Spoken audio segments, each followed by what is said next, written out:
Bonjour Sabrina, merci beaucoup de nous rejoindre sur ce podcast. Pour les personnes qui ne te connaissent pas encore, malheureusement, est-ce que tu pourrais rapidement te présenter? Qu'est-ce que tu fais dans la vie? Comment tu aides ton prochain au quotidien? Et ensuite, j'aurai quelques questions pour toi qui concernent quelques problèmes que rencontrent certaines athlètes et certains athlètes. Avec plaisir. Donc, je suis kiné et ostéopathe. Ma spécialité en tant que kiné, c'est la cavité abdominopelvienne et les cicatrices. Donc vraiment, je suis du diaphragme au périnée surtout et des cicatrices un peu partout dans le corps.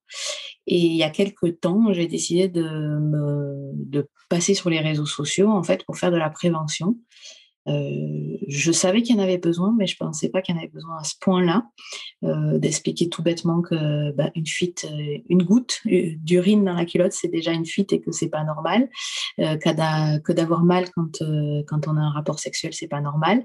Donc je crois que c'est comme ça que j'aide mon prochain, tant au cabinet avec mes patientes qui sont arrivées jusqu'à moi, tant en prévention sur les réseaux sociaux, avec tous mes réseaux Princesse Périnée où je parle beaucoup du périnée, je parle beaucoup de notions autour de la femme, de la santé de la femme, de l'estime de soi, de la féminité. Parce que pour moi, tout en découle. En fait, en étant ostéopathe, j'ai une vision holistique de la personne. Donc, je ne peux pas rééduquer un périnée. Je rééduque des gens qui ont des problèmes de périnée. Alors c'est vrai qu'on critique souvent le terme holistique dans les sphères scientifiques parce que ça fait un peu hippie, mais en réalité, c'est quelque chose que...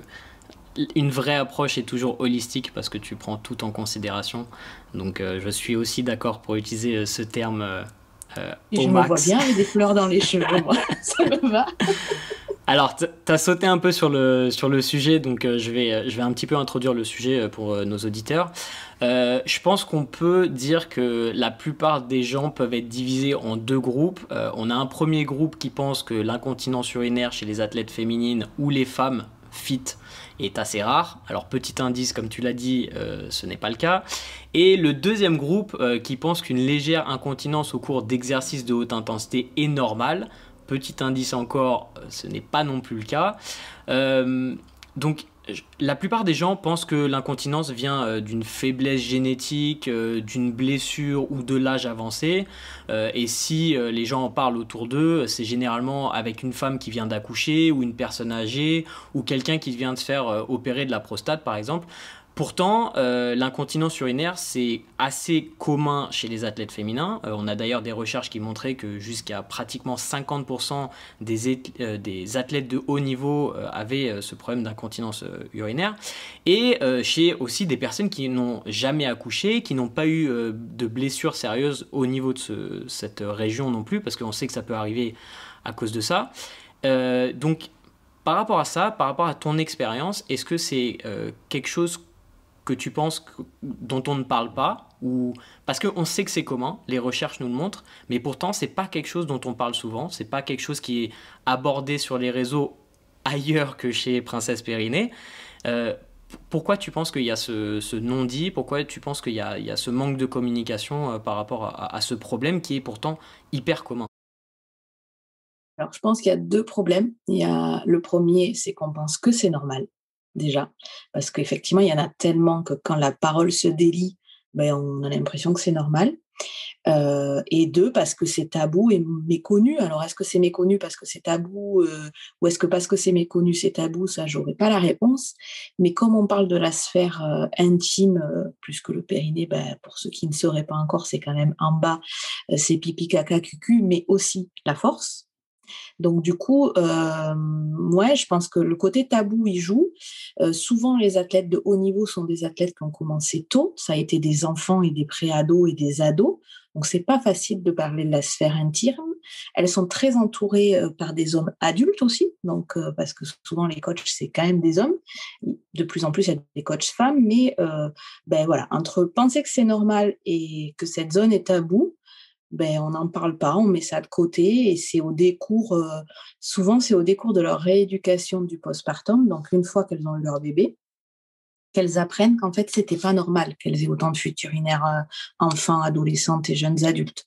Donc, c'est là où il faut vraiment former tout le monde et former les coachs parce que Et ça même arrive si... pas seulement pendant l'exercice, hein, on est d'accord, hein, il y a Non, des femmes qui ont des problèmes. Ça, on va en parler un petit peu pour identifier peut-être les différentes causes de l'incontinence urinaire, mais ça peut être pendant un exercice. Alors, c'est vrai que moi, c'est plus dans ce cas-là que je vois ce genre de problématique, mais il y a il y a des femmes qui éternuent ou qui toussent ou quelque chose comme ça et qui peuvent avoir des fuites dans ce cas-là, c'est ça, hein.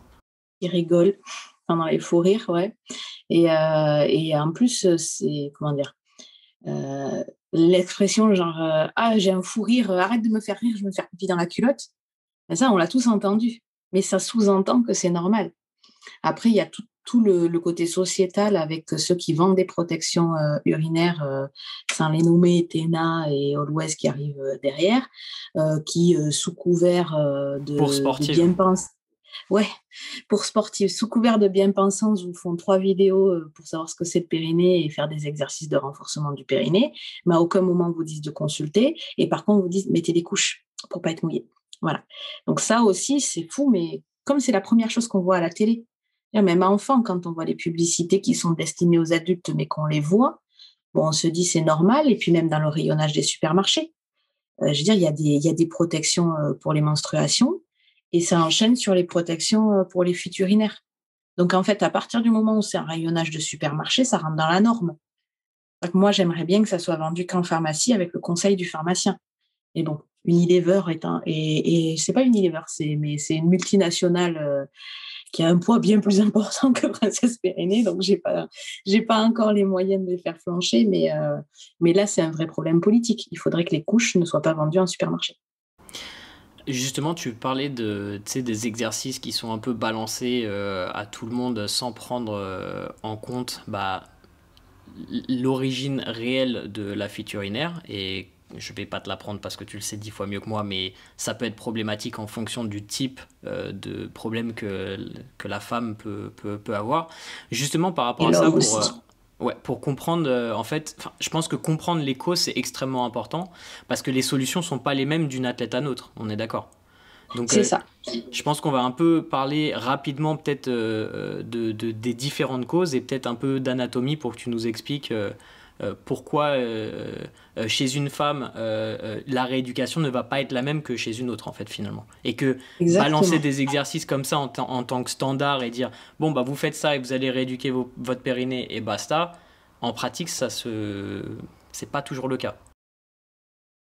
En fait, les exercices standards, c'est les exercices de Kegel ou de Kegel. C'est un gynécologue contemporain de Pilates qui s'est dit quand même le premier, tiens, il y a des muscles dans le périnée, si on rééduquait, si on faisait travailler ces muscles. Il a quand même une bonne idée, on ne va pas lui reprocher. Mais On va du pas lui coup, lancer la pierre. on va pas lui lancer la pierre, mais c'est devenu le must-have pour ceux qui, en fait, ne pigent pas grand-chose au périnée et se disent, tiens, mets des boules de Kaija et fais des exercices de Kegel. Allez. Non, c'est pas comme ça que ça fonctionne. Le périnée, c'est une zone. Déjà, on va commencer par là, devant le pubis, derrière le coccyx et sur les côtés, les ischions. Donc, ça fait un losange, en fait. Ce losange, c'est la zone du périnée. Il y a des organes, il y a des tissus mous, il y a des fascias et il n'y a que 20% de muscles. Dans ces 20% de muscles, il y a des muscles phasiques, des muscles toniques, donc ils ne fonctionnent pas tous de la même manière. Et au-dessus, il y a la vessie, qui est tenue par des ligaments et qui est tenue aussi par des fascias. Donc déjà, on se pose la question, juste on parle des fuites urinaires, il y a aussi la possibilité des prolapsus. Les prolapsus, c'est les descentes d'organes. Donc ça peut être les femmes où ça descend prioritairement par le vagin, mais les hommes aussi peuvent être touchés, ça peut descendre par l'anus, être intériorisé ou extériorisé, surtout sur les sports de force. Excuse-moi Donc de te les hommes, couper, ils peuvent justement écouter aussi. par rapport à ça, l'anatomie féminine et masculine est différente au niveau du plancher pelvien, hein. C'est ça? Oui, on est tout à fait d'accord parce que du coup, le périnée féminin est ouvert. Vu qu'il y a le vagin, les muscles sont pas... Ce sont les mêmes, quasiment pareil, parce qu'en fait, l'anatomie du fœtus est la même jusqu'à, je crois, entre 8 et 12 semaines de vie intra-utérine. Et il y a une différenciation qui fait qu'il y a une anatomie plutôt féminine, plutôt masculine, et il y a des intersexes. C'est possible aussi. On ne va pas rentrer dans ces discussions-là parce que sinon, ce n'est pas un podcast qu'il nous faudrait. C'est plusieurs jours. Je t'ai coupé, Mais mais tu parlais des actions, le fait que ça retient tout ce qui est en place. C'est une des actions du plancher pelvien. Donc, comme voilà. tu disais, les problèmes de prolapsus parfois découlent d'un problème d'action du de périnée. périnée. Ouais. C'est ça. Donc, en fait, là, on se focus sur les fuites urinaires, mais il y a d'autres soucis déjà. Et sur les fuites urinaires, il y a des fuites urinaires d'effort, des fuites urinaires par impériosité, qu'on appelait avant par urgenturie. Donc, ça veut bien dire ce que ça veut dire. C'est qu'on a envie de faire pipi, il faut y aller tout de suite maintenant. Donc, par impériosité, c'est plutôt la vessie. C'est la vessie qui dysfonctionne parce que c'est une neurologie automatique qui fonctionne avec le cerveau et des fois à pas s'écouter ou à écraser trop fort la vessie entre guillemets quand il y a des surpressions, fait que ça la fait dysfonctionner. Donc pour ça, je rentrerai pas dans les détails aujourd'hui, mais à savoir que les fuites urinaires peuvent être dues à des problèmes d'impériosité et que déjà la première des choses à faire, c'est de pas faire de pipi de sécurité. On va faire pipi que quand on a envie, on ne se force pas à en faire pipi. Donc, pour les parents qui nous écoutent, on ne force pas les enfants à en faire pipi. Pour les athlètes, on ne va pas faire pipi, on ne se force pas afin de faire de la corde à sauter, des jumping jacks, avant de lever. On ne se force pas. On se fait confiance, on y va quand on a besoin d'y aller. Donc ça, c'est pour la partie impériosité. Et la partie périnée pure, donc les incontinences à l'effort, en fait, on parle que du périnée souvent, mais c'est périnée et abdos. C'est tout le caisson abdominal. Il faut que les abdos se contractent de la bonne manière, c'est-à-dire que le transverse soit recruté. Pourquoi? Parce que quand les abdos du bas, en dessous du nombril, se recrutent, le périnée se recrute de manière automatique et se contracte de manière automatique. Et deux, souvent les athlètes ont des abdos trop forts, déséquilibrés par rapport au périnée, parce que comme elles l'ont pas considéré et comme elles l'ont pas renforcé, il y a un déséquilibre de force qui fait que le périnée est quand même fort, mais pas assez fort comparé aux abdos, ou pas assez mobile et fonctionnel, parce qu'on souvent j'utilise l'image du biceps. Il faut que le périnée il fasse une course complète, comme un biceps pour être fonctionnel, il fasse une course complète. Donc de l'extension complète de coude à la flexion complète de coude. Si un biceps il est très très fort, il est très très gros, mais qu'il est tellement gros qu'on ne peut pas plier son coude et que du coup on ne peut pas manger parce que le but de fonction la fonction de base du biceps, c'est d'amener notre main à la bouche pour manger. Voilà. Donc, ou porter quelque chose. Porter quelque chose. Mais la course complète, c'est pour aller manger.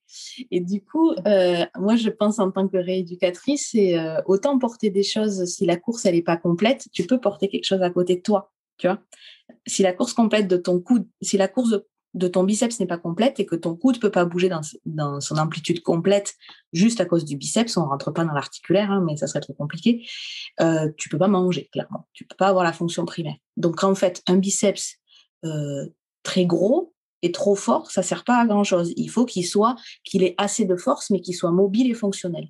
Le périnée, c'est pareil. Il n'y a pas besoin qu'il soit très, très fort, il y a besoin qu'il soit mobile et fonctionnel, c'est-à-dire qu'un périnée qui se contracte, pour tous les gens qui nous écoutent, par exemple, ils peuvent s'asseoir, s'ils sont dans la voiture ou ailleurs, ils peuvent s'asseoir les deux fesses posées. S'ils contractent leur périnée, c'est-à-dire qu'ils retiennent un gaz ou qu'ils retiennent des urines, ils doivent sentir que ça remonte, comme si l'intégralité des organes du petit bassin était poussée vers le haut. S'ils contractent fort, mais qu'ils serrent les fesses, ça ne va pas. S'ils contractent fort et qu'ils serrent à l'horizontale, ça ne va pas. Et c'est tout le problème des exercices de Kegel, qui renforcent énormément le périnée, mais qui ne font pas forcément la course complète et qui ne considèrent pas les abdos.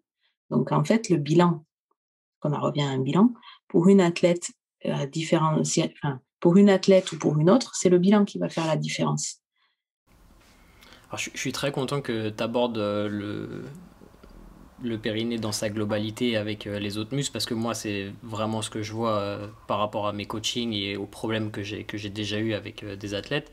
C'est comme tu le disais bien, c'est un ensemble et tu peux pas juste considérer le périnée sans considérer, comme tu l'as dit, le muscle transverse.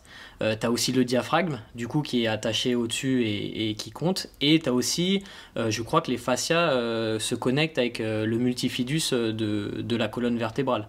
Donc le problème qu'on voit souvent, comme tu disais, c'est qu'il y a un problème d'équilibre entre la maîtrise de tous ces muscles-là qui se retrouvent dans les exercices polyarticulaires ou les exercices où vous avez demandé une stabilité du bassin. Et le problème, c'est qu'un manque de stabilité au niveau de ces muscles, ça va se traduire par souvent des problèmes et potentiellement des problèmes au niveau du plancher pelvien et du périnée.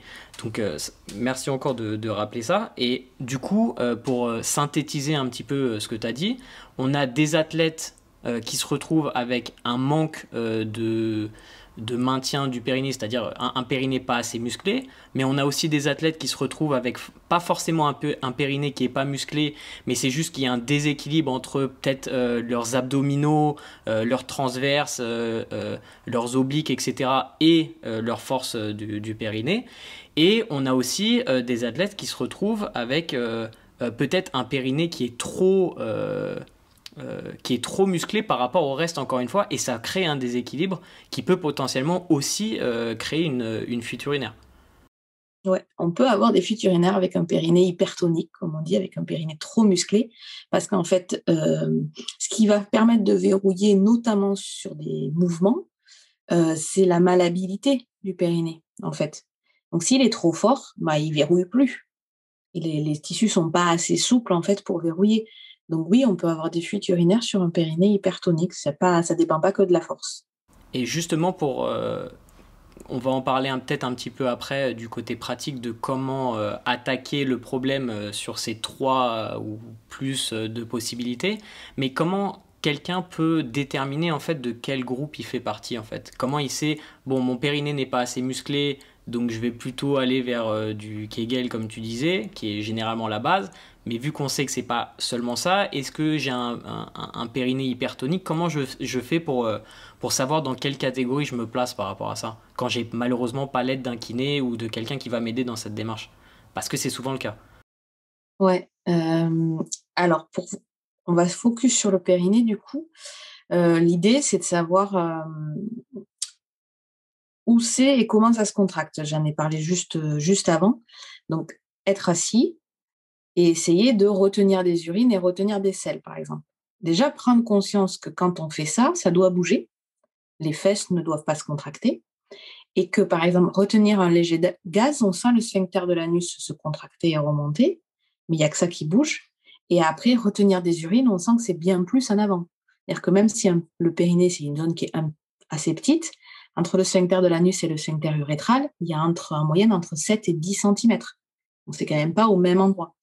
Et du coup, prendre conscience de ça, parce que tu as aussi des athlètes qui ont un périnée très fort, mais qui savent pas contracter devant. En fait, elles sont toujours en train de serrer les fesses et elles n'arrivent pas à activer leur sphincter urétral. Donc ça, c'est important déjà de se dire, est-ce que j'arrive à faire devant, derrière? Est-ce que quand je contracte, ça remonte ou ça reste plutôt à l'horizontale? Est-ce que si je serre, je remonte, j'ai le bas du ventre qui rentre, comme s'il était aspiré dans la contraction? Ça, c'est des signes que ça fonctionne bien. Donc si quand vous le faites et que vous le répétez, parce qu'évidemment, c'est pas en le faisant une fois que ça fonctionne, il faut le répéter plein de fois. Si quand vous le faites et que vous le répétez, ça ne fonctionne pas, c'est déjà des signes qu'il va falloir se focus sur la zone. Et là, c'est autant pour l'athlète que pour les coachs sportifs. C'est-à-dire que pour moi, tu ne peux pas parler d'abdos si tu n'as pas déjà bilanté tout ça, en fait.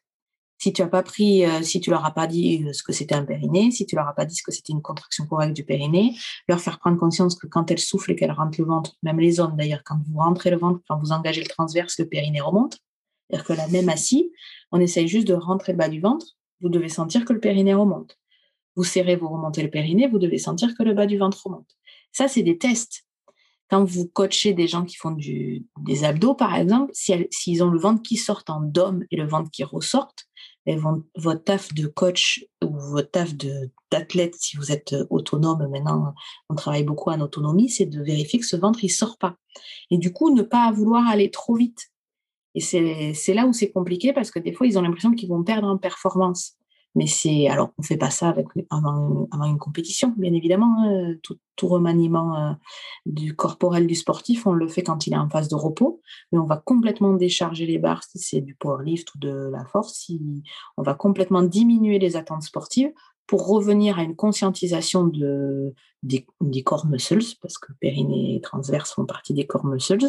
On va stabiliser via du core training. On n'a toujours pas un terme en français pour core muscles. Les muscles du tronc ou les muscles du noyau, mais c'est pas bon, connu. Tu pourrais dire Alors, les pecs j'utilise dans les muscles du tronc. mon super anglais. Tu sais, les gens, ils comprennent mieux avec mon anglais de merde qu'avec un mot en français. Alors, ils se tapent des corps muscles. Excusez-moi, mais c'est comme ça. Mais ouais, les core muscles, en fait, donc tout ce qui est core training, ça c'est assez connu, euh, qui peut se faire au Pilates, mais là encore une fois, comme je dis souvent, il faut mieux du CrossFit bien fait que du Pilates mal fait. Tout est important de comprendre l'intériorité de l'exercice et c'est là où c'est hyper compliqué parce qu'il faut beaucoup de mots, il faut que le coach arrive à faire comprendre à son coaché l'exercice qu'il veut vraiment. C'est pas des circuits neurologiques qui sont automatiques pour certains. J'ai pas de données dessus, je me suis pas posée sur ça, mais il faudrait que j'en parle avec des confrères qui font de la kiné pédiatrique. Je pense qu'il y a des schémas d'acquisition neuromotrice de l'enfant qui sont importants à corriger tôt, parce qu'il y en a, ils ont des périnées, des transverses qui fonctionnent nickel assez tôt, et il y en a qui fonctionnent pas. Donc, je pense qu'il y a des schémas d'acquisition motrice. Bref, du coup, quand ils sont pas là, ces schémas d'acquisition motrice, il faut les travailler. C'est notre boulot de rééducateur d'intégrer ces schémas d'acquisition motrice, de les répéter, répéter, répéter, répéter. Et c'est votre boulot de coach de dire comment bien faire. Et la limite, elle est de, OK, ben lui, il y arrivera pas en séance de groupe, par exemple, parce que il part de trop loin, donc il va falloir partir sur la rééducation. Et lui, il y arrivera, mais j'ai besoin de plus détailler, j'ai besoin de plus répéter. Mais c'est un travail qui est chiant, c'est pour ça que personne ne le fait, parce qu'il faut bien se dire la vérité, c'est que quand tu C'est as de envie d'élever les barres, l'individualisation aussi. Quand tu as c'est affaire de à un groupe, l'individuel. tu as 10 personnes devant toi, tu vas pas passer 1 heure sur le périnée de chacun, etc. Donc c'est compliqué. Mais c'est bien que tu le rappelles parce que tu vois, moi je suis coupable d'il y a quelques années.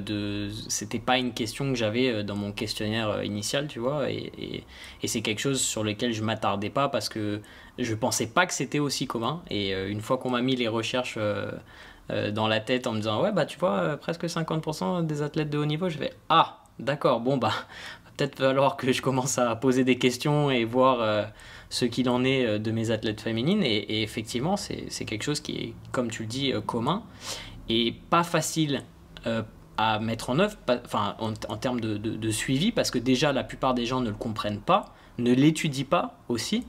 Et comme tu dis, c'est beaucoup de muscles que tu ne vois pas, donc qui sont pas forcément évidents.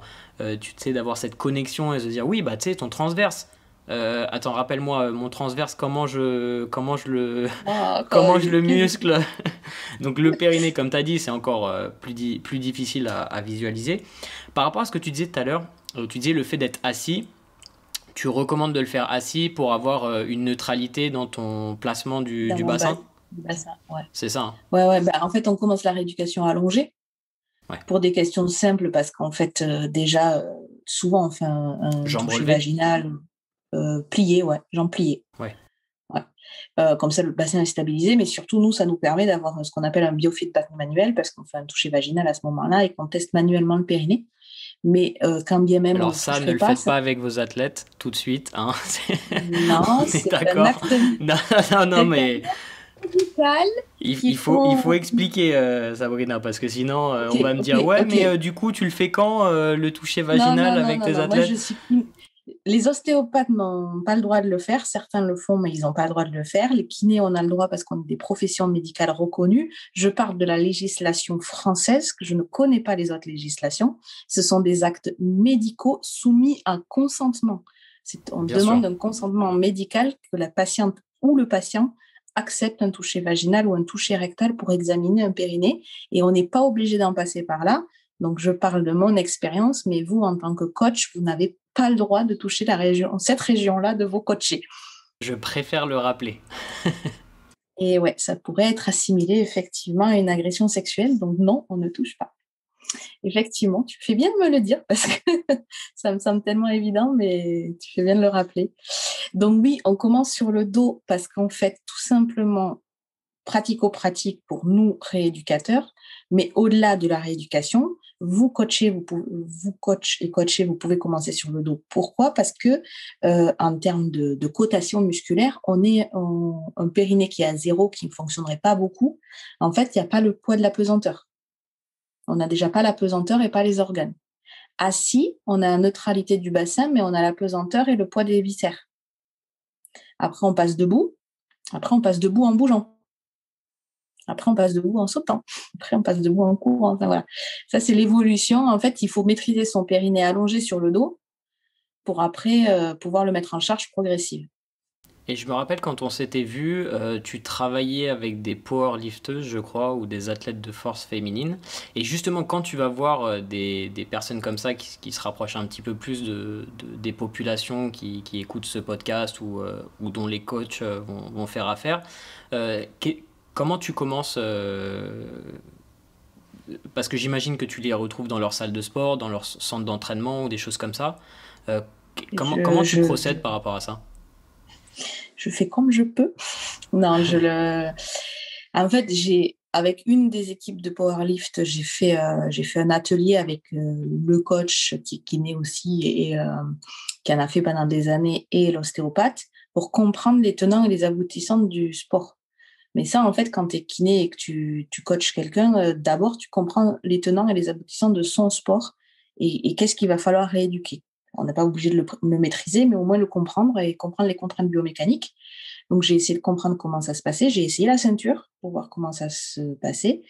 Et après, j'ai bilanté. Donc, j'en ai bilanté quelques-unes. Le problème, c'est que moi, je travaille à Toulouse et qu'elles ne sont pas à Toulouse. Donc, on fait comme on peut. Mais je suis obligée de passer par un bilan complet parce que ce n'est pas parce qu'elles sont athlètes de powerlift qu'elles ont toutes le même problème. Et pour l'instant, celles que j'ai testées, alors j'en ai pas testé beaucoup parce que les contraintes font que c'est compliqué. Et là, je fais un appel à mes confrères kinés du périnée de ne pas minimiser les choses parce que par contre, j'ai des confrères de mon côté qui sont fautifs aussi en disant ouais, bon, ils font du sport de force, ils lèvent 100 kilos, c'est normal qu'ils se pissent dessus. Ben non, c'est pas normal en fait. C'est ce que je disais dans l'introduction, dans le sens où il y a les deux groupes de ah bah c'est rare et les autres que c'est ah oui mais parce que c'est des sports de haute intensité donc c'est normal. C'est ça. Et le soignant, parfois, est fautif aussi de penser que c'est normal. Ça n'est pas normal. Donc, moi, je les bilante. Je cherche exactement le problème qu'elles ont et je les rééduque en fonction du bilan. Et après, comme je te disais tout à l'heure, je les vois si possible à distance des compétitions pour intégrer. Mais le problème, c'est qu'il y en a qui me demandent et que j'ai pas encore pu voir parce que soit elles n'ont pas la possibilité de se déplacer à Toulouse, soit après, oui, c'est compliqué. C'est-à-dire qu'il faut que je prenne le cabinet d'un collègue, d'un confrère, il faut que je puisse les examiner. C'est pas évident. C'est pour ça que je l'ai fait pour 2 ou 3 filles. Mais il faudrait que, pour moi, sur ces sports-là, en fait, pour tous les sports de haut niveau, pour moi, il y a le coach, le préparateur physique, le kiné classique. Il faudrait un kiné du périnée, en fait. Tu vois, il faudrait vraiment les gymnastes, les trampolinistes, les powerlifteuses. T'as oublié le nutritionniste aussi s'il te plaît. Et ouais, le nutritionniste, c'est vrai. Mais en tout cas, il Avant, faudrait que avant le, lui. avant le Ouais, kiné spécifique périnée peut-être. ouais, c'est vrai, le nutritionniste. Mais ouais, effectivement. Et le truc, c'est qu'en plus, par exemple, au powerlift, tu as la fédération, ok, mais après, toi, tu en entraînes qui font des compétitions de haut niveau quand même. Ouais. Tu vois, parce qu'il n'y a pas que des entraînements dans des lieux dédiés, etc. Donc, pour moi, il faudrait vraiment que sur ces sports-là, dès que vous bilantez et que vous avez des fuites urinaires, voyez pour que vos athlètes, parce que ça peut être des hommes aussi, aient un kiné spécifique, un kiné référent qui maîtrise les abdos en général, voire qui puisse rediriger vers une kiné du périnée pour un bilan complet, parce que comme on l'a abordé tout à l'heure, euh, là, il y a un transfert de compétences qui ne peut pas se faire. Je veux dire, le bilan que nous, on fera, vous êtes des donneurs d'alerte, et déjà, si tous les coachs demandaient aux coachés si elles ont des fuites urinaires, je veux dire, déjà, c'est un énorme boulot et une énorme mise en avant de notre spécialité qui serait faite. Comprennent comment on active le périnée au travers des abdos et du transverse, ben là, deuxième job de fait, j'aurais déjà beaucoup moins de travail. Et ça serait cool. Et si malgré tout ça, ça perdure, là, il faut aller voir un rééducateur du plancher pelvien qui va faire le bilan complet. Et c'est... Après, c'est aussi compliqué parce que du coup, il y a pas de... Il y a des athlètes qui sont sponsorisés et qui du coup peuvent payer un peu plus cher les soins. Mais sinon, c'est vrai que suivre des athlètes, c'est aussi une vocation de soignant parce qu'on n'est pas plus payé pour suivre des athlètes. Et donc, appeler le coach, discuter avec le coach, se rencontrer, etc., ça, c'est une vraie implication. C'est C'est un une gros vraie investissement, implication, temps. quoi. Ouais, tant Je rebondis c'est un pas peu forcément. à ce que tu disais, parce que tu disais certains sports, et justement, je voulais qu'on en parle un petit peu. Euh, Moi, j'avais vu des papiers sur le fait que des sports à haut impact, tu vois, par exemple le trampoline, des choses avec beaucoup de sauts, etc., étaient souvent plus problématiques que d'autres sports. Est-ce que, via ton expérience, c'est quelque chose que tu vois aussi? Est-ce qu'il y a des sports qui sont plus problématiques que d'autres? Oui, totalement. En fait, il y a donc la courbe, elle est comme une cloche. Donc, il y a autant de fuites urinaires sur la sédentarité que sur le sport à haut niveau. Et ça, c'est important de le dire. C'est pas les mêmes causes, mais donc le sport bien fait est bon pour le périnée. Ça, faut vraiment l'entendre. Ça renforce le périnée, ça renforce les fascias, bref. Une fois qu'on passe sur la partie sport de sport de haut niveau, c'est plus de 8 heures par semaine. Donc, quand même, les gens qui vont écouter ce podcast, je pense qu'ils sont plutôt dans la catégorie sport de haut niveau. Ben, les sports les plus délétères pour le périnée, c'est le trampoline, la gymnastique, les sports en force, les sports de force, euh, les sports complets. On en parle peu, mais genre une rugbywoman qui va avoir besoin de réactivité musculaire pour courir vite, de sauter, de rentrer dans les mêlées, de force, etc. Elle, on lui demande tout, en fait. Même si en fonction de sa position dans l'équipe, elle sera plus forte pour une partie de... Mais on lui demande vraiment tout. Donc ça, c'est des sports très porteurs de problèmes de périnée. Évidemment, une golfeuse, par exemple, même une golfeuse de haut niveau, elle n'aura pas de problème de périnée ou qui ne seront pas dus à son sport.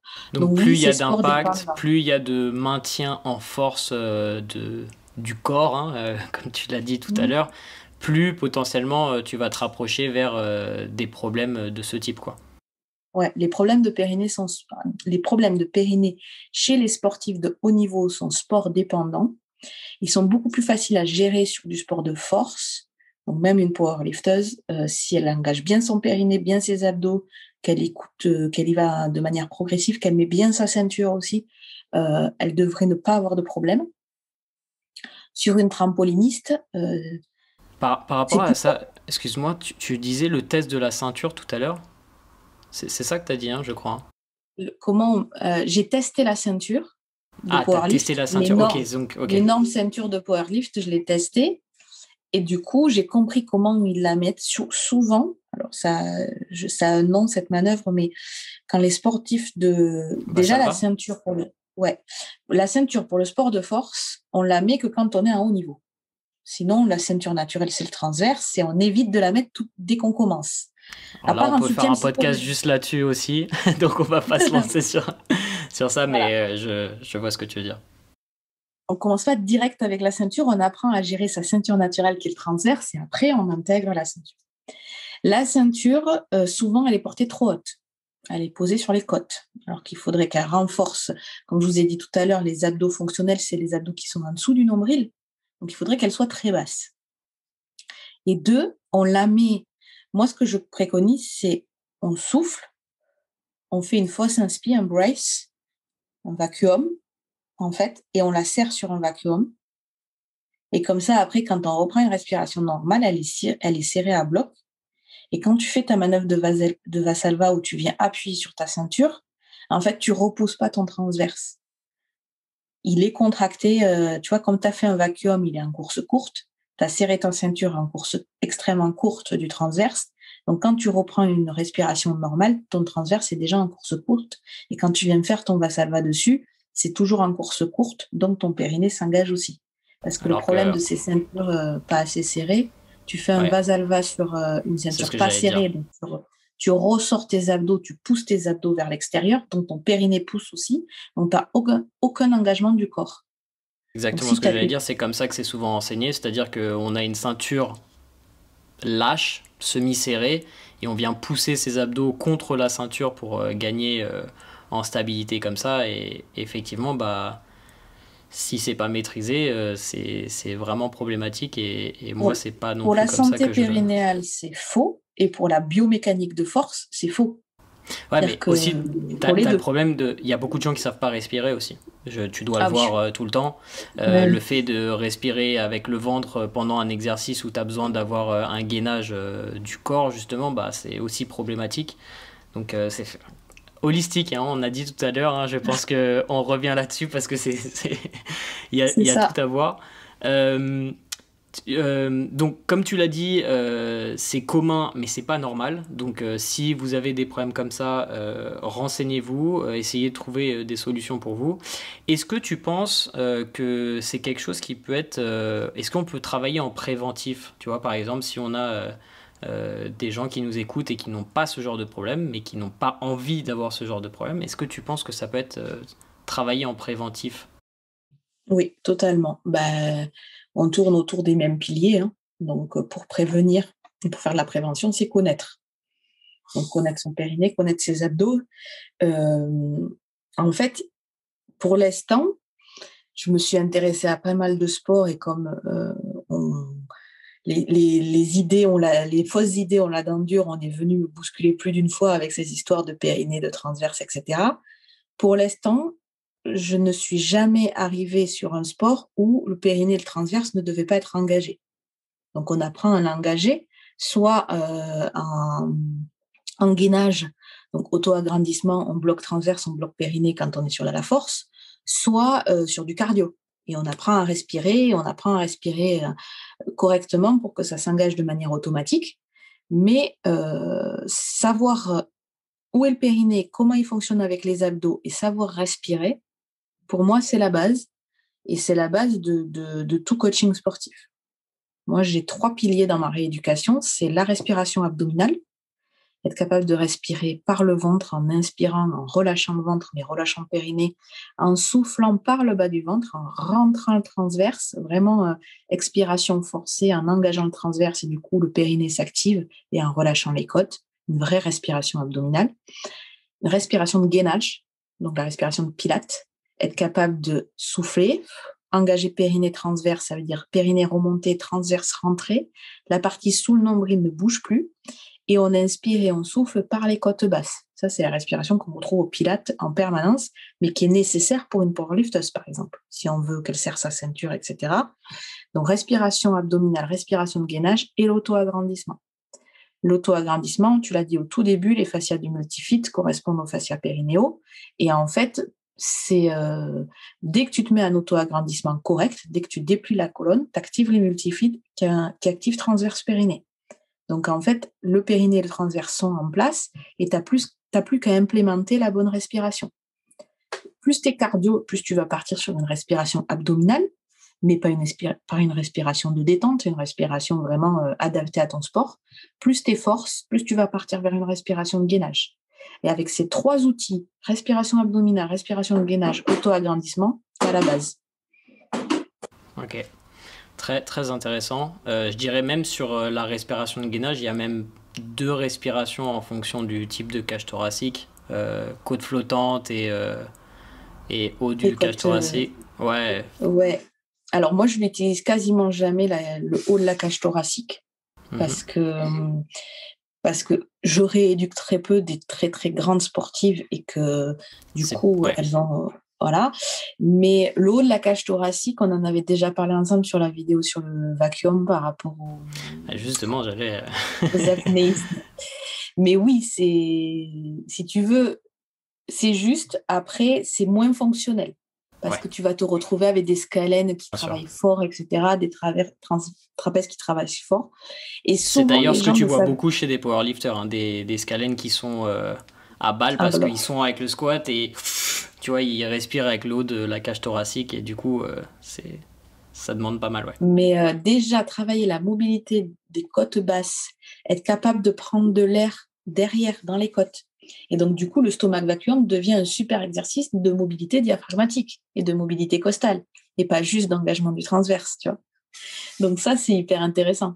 Donc le vacuum, c'est quelque chose dont on a parlé ensemble parce qu'on a fait une vidéo sur ta chaîne. Sur les gens Mmh. qui ne l'ont pas vu, je vous invite à aller sur la chaîne YouTube de Princesse Périnée que je mettrai en description. Ça, c'est un exercice qu'on peut recommander un peu à tout le monde, pathologie ou sans pathologie, on est d'accord. Alors, si on fait que le stomach vacuum, euh, il y a 2 contre-indications majeures enceinte. On ne peut pas faire du stomach vacuum enceinte. Et aux hypertendus. Voilà. Parce que ça peut faire un peu flamber le cœur par rapport à la neurologie involontaire, etc. Voilà, surtout si vous coachez à distance et que vous n'êtes pas là pour vérifier. Voilà. Mais sinon, le stomach vacuum, en fait, on l'utilise comme on a envie de l'utiliser. Est-ce qu'on a envie de faire une contraction réflexe du transverse et activer le transverse? Est-ce qu'on a envie de mobiliser les côtes et du coup d'étirer le diaphragme? C'est un outil. Comme tous les outils, on s'en sert comme on en a envie et on l'implémente dans un coaching ou dans des exercices de rééducation en fonction de ce qu'on veut en faire. Donc oui, pour moi, ça reste un très très bon exercice. Tu le sais.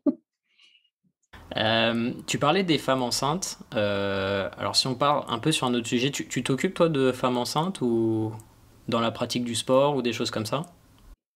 Ben, moi, je les ai en cabinet beaucoup pour les maux de la grossesse, des problèmes de dos, des fuites urinaires qui arrivent parce que c'était déjà borderline et ça arrive pendant la grossesse. Mais je ne le fais pas en cabinet, mais c'est important d'en parler.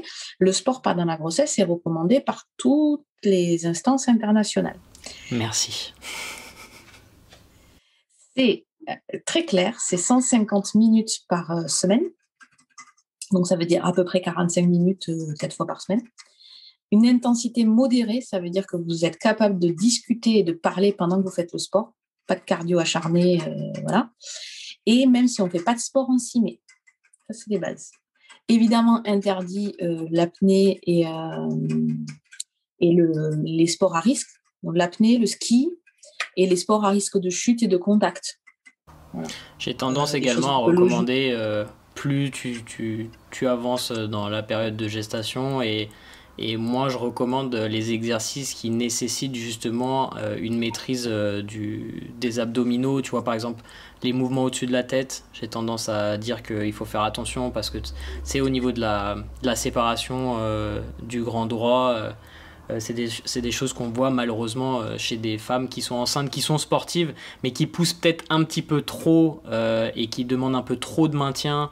Les tractions aussi, ça peut être un peu problématique. Tous les exercices où il y a besoin d'un gros maintien des abdos. Ouais. Mais oui, comme tu dis, sinon, on fait plus du muscle, on fait un bébé. Alors, c'est ça.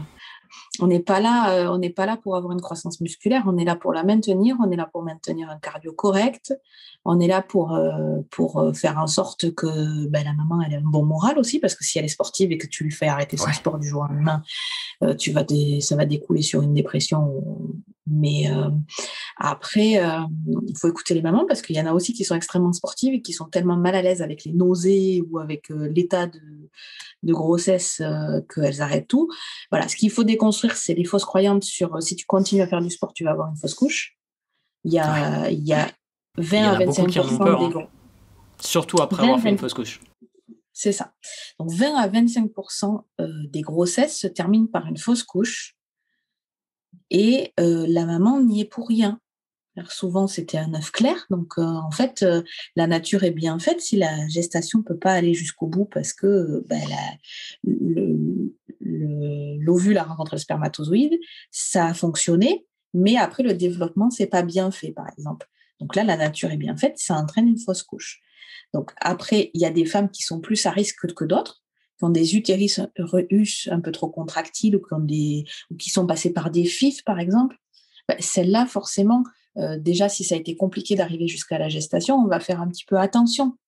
Mais le rôle du coach sportif, c'est d'être toujours à l'écoute de la maman et surtout d'être couvert par le corps médical.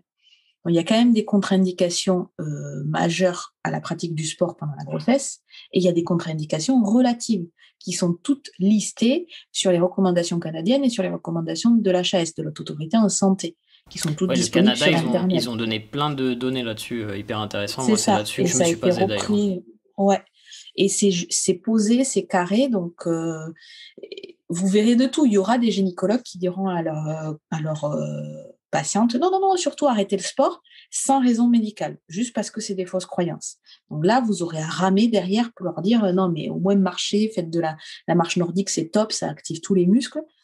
Et il y aura des sportifs de haut niveau ou des sportifs qui sont accros au sport, qui auront envie de continuer. Et votre rôle, ça sera de tempérer, d'aller dans le sens du gynécologue ou de la sage-femme pour dire on se calme, ça va, tu reprendras ton niveau sportif après la grossesse, etc. Donc, c'est un vrai accompagnement one-to-one. On peut pas faire pour tout le monde pareil. Ce qui est sûr et ce que j'ai remarqué au décours de mon expérience, c'est que pour être à l'aise avec un enfant, il y a le postpartum immédiat qui est particulier, où plus la sangle abdominale et le périnée sera connu et reconnu, et plus ça sera facile d'avoir un postpartum correct parce que vous saurez vous remettre plus facilement.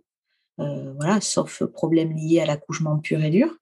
Et après, il y a le fait d'accompagner un enfant, en fait, et plier une poussette, la mettre dans le coffre, porter le cosy avec le bébé dedans et la poche de course de l'autre côté, parce que des fois, le papa travaille, il n'est pas toujours là, et qu'un enfant s'agrandit, et que moi, le mien, même à 5 ans et demi, il fait 20 kilos et qu'il veut des câlins et qu'il veut que je le porte. Et que quand c'est vendredi soir qu'il sort de l'école, que j'ai mon sac à dos, que j'ai mon sac, que j'ai mon Attention à fils dans l'hernie un bras, discale. que j'ai mon fils dans un bras et que j'ai son vélo de l'autre côté, parce qu'on était parti à vélo à la base, tu vois. Je pense que être à l'aise avec 25 kilos, c'est bien, tu vois.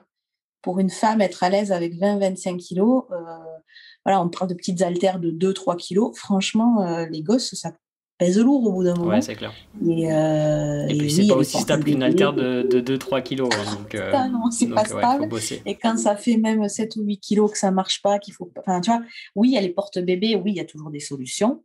Mais plus tu es à l'aise plus tu es à l'aise à faire un squat, un deadlift et des exercices fonctionnels avec un peu de poids, en prépartum avant même la grossesse, plus tu seras à l'aise pour t'occuper pour avoir une vie où tu galères pas, quoi, où tu n'es pas essoufflé pour Absolument. monter. Voilà. Absolument. Donc le sport, avant tout, c'est pour vivre mieux, quoi. Merci de le rappeler. Donc, pour résumer un petit peu ce qu'on s'est dit, c'est que on sort un peu du cadre grossesse femme enceinte. Les fuites urinaires, c'est commun, c'est pas normal. Donc si vous nous écoutez et que vous coachez, posez la question aux gens avec qui vous travaillez, c'est important. Si vous avez ce genre de problème, parlez-en aussi aux gens qui vous coachent ou aux gens qui vous suivent ou à votre médecin, à votre kiné pour essayer de trouver des solutions pour vous. Comme on l'a dit, il y a plusieurs causes de la fuite urinaire, et du coup trouver et identifier la cause, ça va vous permettre aussi de trouver les solutions pour vous. Et comme tu l'as très bien dit, si vous coachez et que vous n'êtes pas capable ou que vous ne comprenez pas forcément ces problèmes, poussez les gens que vous aidez à se diriger vers des gens compétents comme toi qui pourront les aider dans leur démarche et trouver des solutions à un problème, encore une fois, qui est commun mais pas normal. Et c'est pas parce qu'on vend des protections en grande surface que ça veut forcément dire que tout le monde doit avoir des fuites urinaires et vivre avec à vie, alors qu'on peut s'en sortir avec un bon encadrement et une bonne rééducation. Sabrina, merci beaucoup pour ton temps et toute ton expérience à ce sujet. J'ai toujours une petite question en fin de podcast que je pose à mes invités. C'est: est-ce que si tu avais un conseil à donner aux gens, quel qu'il soit, pour améliorer leur vie, un message que tu veux faire passer, qu'est-ce que ça serait? Global, pas que sur le périnée. Hein. Sur ce que tu veux. Quelque chose que tu penses qui est important pour à transmettre aux gens ou pour qu'ils améliorent. S'aimer soi-même, s'aimer assez. Un jour, j'avais entendu une phrase et ça m'est resté. En fait, c'est que genre, alors je sais pas comment ça fonctionne chez les gars, mais en tout cas chez les filles, elles vont me comprendre. S'aimer comme on aimerait sa meilleure amie. Sa meilleure amie, elle nous casse les couilles. On l'aime quand même. Elle est en train de chialer sur notre épaule. On l'aime quand même. Elle est en train de faire des Vous conneries. êtes tellement mesquines entre vous. Non, mais c'est vrai, mais on s'aime pour de vrai. C'est-à-dire qu'on se dit les choses. En tout cas, moi, avec mes amis, on se dit les choses en face. On se dit quand on se fait chier, mais on s'aime quand même. Et s'aimer comme ça, en fait. Parce que souvent, on est extrêmement Un amour dur inconditionnel. pour soi-même. Ouais, l'amour inconditionnel qu'on peut avoir pour un enfant aussi, mais pour l'avoir pour soi-même. Parce que souvent, pour soi, on est extrêmement dur. on n'est pas gratifiant pour soi, on n'est pas plein de reconnaissance et que quand même, on va rester avec nous-mêmes un long moment normalement. Donc, le jour où j'ai compris ça, c'est aller beaucoup mieux et que ça soit pas dépendant de son poids, que ça soit pas dépendant de ce qu'on fait ou de ce qu'on fait pas, parce que on peut tous faire des conneries ou on peut tous faire des choses pas top à un jour donné, à un moment donné de sa vie. Donc, faire du mieux qu'on peut et s'aimer soi-même. C'est très intéressant ce que tu dis parce que moi j'ai tendance à être extrêmement dur avec moi-même dans ma tête. Ah Et bon? j'ai lu un truc là-dessus qui était hyper intéressant. C'était est-ce que est-ce que tu parlerais à ton meilleur ami, à ta mère, à ta conjointe ou à ton conjoint de la manière dont tu te parles à toi-même? Et en fait, quand tu prends ça en considération, tu te rends compte que parfois tu es vraiment dur et vraiment violent avec toi-même et que c'est pas forcément la meilleure approche pour arriver à ce que tu veux, à tes objectifs de long terme, parce que parfois bah, tu te tires un peu une balle dans le pied et c'est bien de le rappeler. Bah, Sabrina, merci beaucoup, beaucoup. Si Plaisir, vous avez merci de des m'avoir questions, invité. ils pourront te retrouver bien évidemment sur tes réseaux sociaux que je mettrai en description de ce podcast. Voilà, si tu as le mot de la fin. Ben merci, merci de m'avoir invité, merci de mettre à l'honneur les futurinaires chez les sportifs parce que tu sais à quel point ça me tient à cœur que vraiment toute notre présence sur les réseaux sociaux ne soit pas que du divertissement, que ça ait une vraie utilité et que ça ait un vrai fondement. Donc voilà, de mettre ma spécialité à l'honneur dans ton podcast, ça me fait vraiment plaisir et puis de partager du temps ensemble, on a toujours des choses à se raconter et c'est toujours passionnant. Donc merci aussi pour ce moment. Merci.